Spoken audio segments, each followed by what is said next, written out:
Bonjour à toutes et à tous, j'espère que vous allez bien. Alors aujourd'hui, je voudrais parler des ventes immobilières en direct, puisque 30% des transactions se font de particulier à particulier. La dernière fois, j'avais évoqué la question des diagnostics techniques, ceux qui sont optionnels, ceux qui sont obligatoires.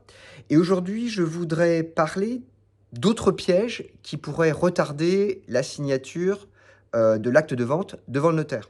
Alors, je m'adresse plus particulièrement aux propriétaires bricoleurs. Par exemple, vous voulez transformer votre garage en chambre d'amis. Alors, il y a un certain nombre de démarches que vous ne pouvez pas ignorer. Alors, avant de vous lancer dans un chantier, allez demander à votre mairie si vous ne devez pas déposer une déclaration préalable de travaux, par exemple.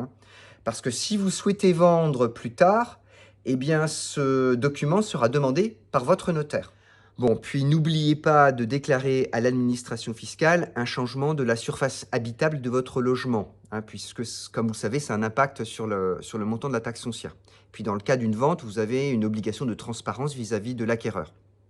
Bon, de toute façon, le notaire passera tout à la loupe, donc vous n'avez pas le choix. Last but not least, si vous bricolez, vous garantissez. Donc si vous voulez transformer votre garage en guest house, la garantie décennale, c'est votre responsabilité.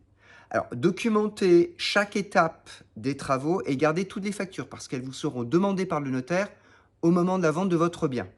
Et n'oubliez pas que si ça avait été un professionnel qui avait fait les travaux, la responsabilité de la garantie décennale, c'était la sienne. Là, c'est la vôtre. Alors, je veux bien reconnaître que quand on est bricoleur, c'est tentant de vouloir réaliser les travaux par soi-même.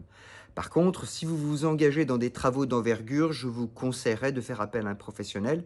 D'ailleurs, dans certains cas, c'est obligatoire, afin de vous assurer que tout est fait dans les normes et de vous dégager de cette responsabilité de la garantie décennale.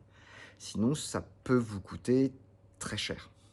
Donc, si vous avez des questions, avez besoin de clarification, n'hésitez pas à me contacter, je suis toujours à votre écoute. Alors je vous dis à bientôt.